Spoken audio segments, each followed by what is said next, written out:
Mohammed from Tunisia, who asks, can you do the Palestinian version of the Dutch hunger winter? Unfortunately, yes.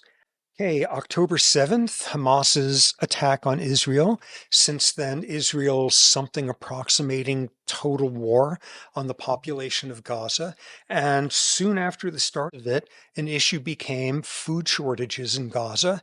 And that generated all sorts of political tussling. Why wasn't enough food getting to civilians in Gaza?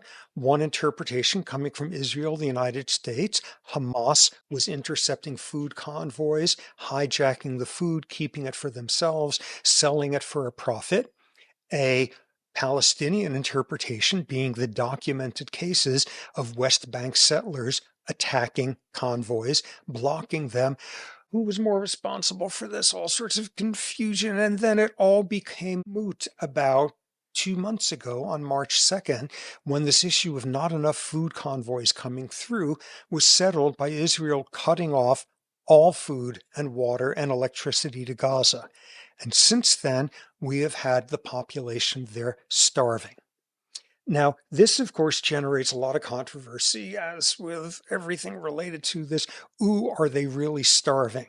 And there's been this sort of cynical skepticism that has been happening since the beginning of the war, when there would be an Israeli bombing and we would find out how many people were killed. Who's telling us? The Palestinian Health Ministry, run by Hamas, obviously exaggerating the numbers. They can't be trusted. What we have here now, the whole notion that there's no food there anymore, comes from sources we can believe, coming from Americans. For example, the World Food Kitchen, which is a US run operation, shut down all of their food kitchens last week because they got no more food. The U.S. American Near East Refugee Aid Program has shut down for lack of food. UN World Food Program, likewise, American branch of UNICEF, they have no food.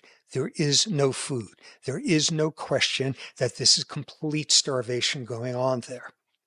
And in terms of consequences, what is also equally clear, we can believe it because these are outside authorities telling us, from the World Health Organization and from Save the Children, a British organization, both of them documenting that over the last 6 months or so, it's been an average of about 10,000 children per month showing up with malnutrition at these field clinics, except since March 2nd, with this complete cutoff of food, the rate of malnutrition has approximately doubled.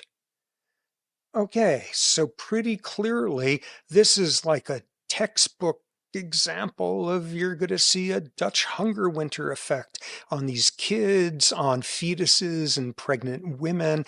And yeah, whoa, 50 years from now, the history books can say, we now have 4 examples. We got the Dutch hunger winter, we got the siege of Leningrad, we got the famine in China, and we've got the siege of Gaza in 2025.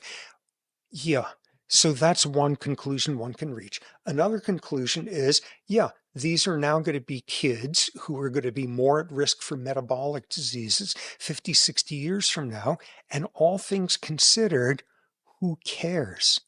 Because the state of things right now are these are kids with a very elevated risk of dying from starvation, dying from Israeli bombing, dying from some easily treated infectious disease because the whole medical care infrastructure in Gaza has been destroyed. Basically, like these kids are going to be lucky to come out the other end. Here's would be like a best case scenario. You've got a little boy in Gaza right now who is starving and makes it through the other end, and 60, 70 years from now, he's sitting outdoors at a big dinner table with his family.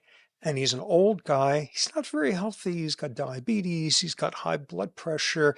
His son says, don't forget, you got the cardiologist appointment on Tuesday. Remember, I'll come and pick you up.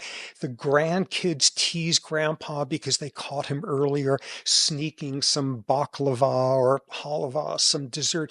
Ooh, grandpa's not supposed to eat treats and stuff because of his diabetes, and they're all teasing him, and they're sitting there in their own free, safe country having an interaction like this. This counts as the best that could be hoped for now. It is a pretty bad situation if living long enough to eventually be a victim of the developmental origins of disease winds up being that your fortune that you can have that as a 60-year-old. That's how bad things are there right now.